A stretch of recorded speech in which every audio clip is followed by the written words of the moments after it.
Friends అందరికీ hi అండి. మనం ఈ వీడియోలో ఒక ఇంపార్టెంట్ టాపిక్ డిస్కస్ చేద్దామండి. సో ఆ టాపిక్ వచ్చేసి intraday trading positives and negatives అన్నమాట. అంటే మనం ఇంట్రాడే ట్రేడింగ్ చేస్తే కనుక మనకి ఎటువంటి లాభాలు ఉంటాయి, ఎటువంటి నష్టాలు ఉంటాయి. మీలో చాలా మంది ఇంట్రాడే ట్రేడింగ్ స్టార్ట్ చేద్దామని చెప్పేసి అనుకుంటున్నారు కదా. సో మీరు స్టార్ట్ చేసే ముందు ఈ వీడియోని పూర్తిగా చూడండి. మీకు ఇంట్రాడే ట్రేడింగ్ గురించి ఒక క్లారిటీ అయితే వచ్చేస్తుంది. దాని తర్వాత స్టార్ట్ చేయండి. ఫస్ట్ మనము ఇంట్రాడే ట్రేడింగ్ అంటే ఏంటో తెలుసుకుందామండి. సో ఇంట్రాడే ట్రేడింగ్ అంటే ఏంటి అని చూస్తే కనుక ఒకే రోజు మనం కనుక స్టాక్స్ ని బై చేయడం అలాగే సెల్ చేయడం చేస్తే ఆ ప్రాసెస్ ని మనము ఇంట్రాడే ట్రేడింగ్ అంటాం. అంటే మార్నింగ్ 9:15 మార్కెట్ స్టార్ట్ అవుతుంది, 3:30 క్లోజ్ అవుతుంది కదా. సో మీరు 9:15 తర్వాత ఎప్పుడైనా సరే స్టాక్ ని బై చేసుకోవచ్చు. కాకపోతే 3:20 లోపల స్టాక్స్ ని సెల్ చేసేయాలి. మీకు ప్రాఫిట్ వచ్చినా లాస్ వచ్చినా సరే. సో కొన్నిసార్లు ఎలా ఉంటుందంటే కనుక మనం 10 o'clock కి స్టాక్ ని బై చేస్తే 10:05 కంతా మనకు ప్రాఫిట్ వచ్చేస్తుంది, అప్పుడు హ్యాపీ. కానీ కొన్ని సార్లు మీరు 10 o'clock కి స్టాక్ ని బై చేస్తే 3:20 కూడా మీకు ప్రాఫిట్ రాదు, లాస్ లోనే ఉంటుంది. అయినా సరే మనం ఆ స్టాక్ ని సెల్ చేసేయాలి. ఒకవేళ మీరు సెల్ చేయకపోతే కనుక సిస్టమ్ ఆటోమేటిక్ గా సెల్ చేసేస్తుంది. అంటే మీరు ఏ బ్రోకర్ దగ్గర అకౌంట్ ఓపెన్ చేసుకున్నారో ఆ బ్రోకర్ వాళ్ళు ఆటో స్క్వేర్ ఆఫ్ చేస్తారు అనమాట, ఆ లాస్ లోనే చేస్తారు. ఫ్రెండ్స్ ఇప్పుడు మనము ఇంట్రాడే ట్రేడింగ్ పాజిటివ్ పాయింట్స్ గురించి మాట్లాడదామండి. పాజిటివ్ పాయింట్స్ అంటే ఏంటి అని చూస్తే కనుక లాభాలండి. సో ఇంట్రాడే ట్రేడింగ్ చేసేటప్పుడు మనకి ఎటువంటి లాభాలు అయితే ఉంటాయి. ఫస్ట్ పాయింట్ వచ్చేసి మీ దగ్గర తక్కువ క్యాపిటల్ ఉన్నా సరే మీరు ఇంట్రాడే ట్రేడింగ్ చేయొచ్చు, నో ప్రాబ్లం. ఇక్కడ మనకు మార్జిన్ ఉంటుంది. అంటే 1x 2x 3x up to 5x ఉంటుంది. అంటే ఫర్ ఎగ్జాంపుల్ గా ఏదైనా ఒక స్టాక్ ప్రైస్ 100 రూపీస్ ఉంది అనుకోండి, దానికి మార్జిన్ 5x ఉంటే కనుక సో ఆ స్టాక్ ప్రైస్ 5 డివైడ్ చేయాలి. ఒకవేళ ఆ స్టాక్ ప్రైస్ 100 రూపీస్ ఉంటే కనుక 100/5 20 రూపీస్. సో ఆ స్టాక్ ని మనం 20 రూపీస్ బై చేయొచ్చు. ఇది ఓన్లీ ఇంట్రాడే ట్రేడింగ్ లో మాత్రం పనిచేస్తుంది. లేదు ఏదో ఒక స్టాక్ 500 రూపీస్ ఉంది, సో దానికి 5x మార్జిన్ ఉంది, so 500/5 100 rupees. So even though ఆ స్టాక్ ప్రైస్ 500 రూపీస్ ఉన్నా సరే మనం ఇంట్రాడే ట్రేడింగ్ లో ఆ స్టాక్ ని 100 రూపీస్ బై చేయొచ్చు. సో ఈ విధంగా మనకు మార్జిన్ ఉంటుంది. సో ఆ స్టాక్ ఎంత మార్జిన్ ఉంటుందో దాన్ని బట్టి మనము బై చేయొచ్చు అనమాట. 1x 2x 3x 5x up to 5x వరకు ఉంటుంది, నో ప్రాబ్లం.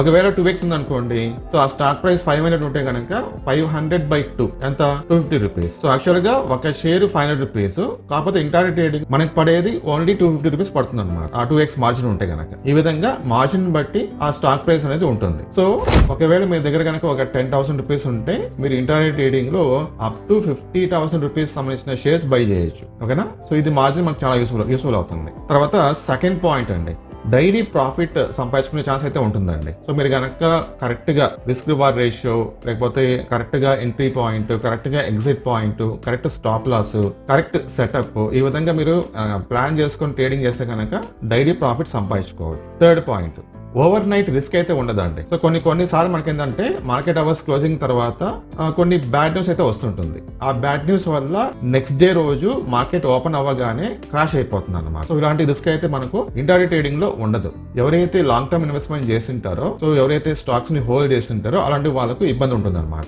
సో మనము ఇంట్రాడే ట్రేడింగ్ చేస్తాం కాబట్టి ఏ రోజు షేర్స్ ఆ రోజే బై చేస్తాము, ఆ రోజే సెల్ చేస్తాం, నో ఇష్యూస్ అనమాట. సో నెక్స్ట్ ఫోర్త్ పాయింట్ వచ్చేసి హై లిక్విడిటీ స్టాక్స్ మనము ట్రేడింగ్ అయితే చేయొచ్చు. సో మనం ఇంట్రాడే ట్రేడింగ్ చేయాలంటే అది మన చేతిలో ఉంటుందండి. ఏ స్టాక్ లో ట్రేడ్ చేయాలి, ఏ స్టాక్ లో ట్రేడ్ చేయకూడదు అని చెప్పేసి మన చేతిలో ఉంటుంది కాబట్టి సో మంచి వాల్యూమ్ ఉన్న స్టాక్స్ లో, మంచి మూమెంట్ ఉన్న స్టాక్స్ లో మనం ఎత్తుక్కొని పట్టుకొని అలాంటి స్టాక్స్ లో ట్రేడ్ చేస్తే ప్రాఫిట్ ఉంటుంది. ఫిఫ్త్ పాయింట్ వచ్చేసి టెక్నికల్ అనాలిసిస్ చాలా బాగా పనిచేస్తాయి. అంటే మూవింగ్ యావరేజెస్ కావచ్చు, లేకపోతే RSI కావచ్చు, లేకపోతే వాల్యూమ్ బేస్డ్ కావచ్చు, అలాగే రిమైనింగ్ ఇండికేటర్స్ అన్నమాట. సో ఈ విధంగా ఇండికేటర్స్ అనేది ఇంట్రాడే ట్రేడింగ్ లో చాలా బాగా పనిచేస్తాయి. చాలా మంది ఇండికేటర్స్ ని బేస్ చేసుకుని ట్రేడ్ అయితే చేస్తుంటారు అనమాట. సో నెక్స్ట్ మనము ఇంట్రాడే ట్రేడింగ్ నెగిటివ్స్ చూస్తే కనుక, అంటే ఇంట్రాడే ట్రేడింగ్ చేయడం వల్ల మనకు వచ్చే నష్టాలు ఏంటి. ఫస్ట్ పాయింట్ వచ్చేసి హై రిస్క్, హై లాసెస్ రావడానికి ఛాన్స్ అయితే ఉంటుందండి. ఇంట్రాడే ట్రేడింగ్ లో మనకు మార్జిన్ ఉంటుంది కాబట్టి ఎక్కువ లాస్ రావడానికి ఛాన్స్ అయితే ఉంటుంది. మనకు ప్రాఫిట్ వస్తే ఎక్కువ ప్రాఫిట్ వస్తుంది, లాస్ వస్తే దాని డబుల్ అయితే ఉంటుంది లాస్. అది మనం గుర్తుపెట్టుకోండి.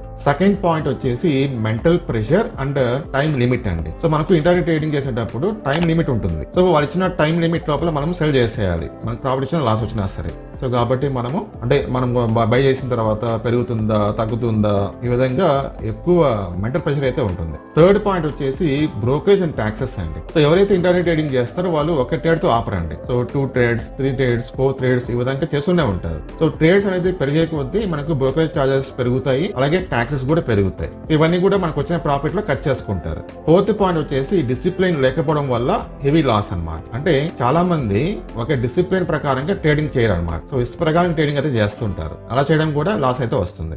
అంటే ఈ రోజు నేను ఒక ట్రేడ్ మాత్రమే తీసుకోవాలనుకుంటే ఒక ట్రేడ్ మాత్రమే తీసుకోవాలి, ప్రాఫిట్ వచ్చినా లాస్ వచ్చినా సరే. కానీ అలా ఉండదు అనమాట. సో కొంతమందికి ఏమైనా ప్రాఫిట్ వస్తే కనుక వాళ్ళకు ఓవర్ ఎక్సైట్మెంట్ వచ్చేస్తుంది, అంటే ఇంకా మనం ఇంకొక స్టాక్ తీసుకుందామని చెప్పేసి సో ఇంకొక స్టాక్ బై చేస్తారు, లాస్ వస్తుంది. ఆ లాస్ ని కవర్ చేయడానికి మళ్ళీ ఇంకొక స్టాక్ అన్నమాట, మళ్ళీ లాస్ వస్తుంది. ఈ విధంగా డిసిప్లిన్ లేకుండా చేయడం అయితే మీకు లాస్ అయితే వస్తుంది. సో నెక్స్ట్ 50th పాయింట్ వచ్చేసి ఇంట్రాడే ట్రేడింగ్ అనేది అందరికీ సూటబుల్ కాదండి. సో ఎవరైతే జాబ్ చేసే వాళ్ళు ఉంటారో వాళ్ళకి సూటబుల్ కాదు. అలాగే ఎవరైతే ఎక్కువ టైం సిస్టమ్ మీద స్పెండ్ చేయలేరో అలాంటి వాళ్ళకి సూటబుల్ కాదు. ఇంట్రాడే ట్రేడింగ్ అనేది ఓన్లీ కొంతమందికి మాత్రమే సూటబుల్ అవుతుంది. ఎవరైతే ఎక్కువ టైం స్పెండ్ చేస్తారో సిస్టమ్ ముందర అలాంటి వాళ్ళకి మాత్రమే ఇది వర్కౌట్ అవుతుంది.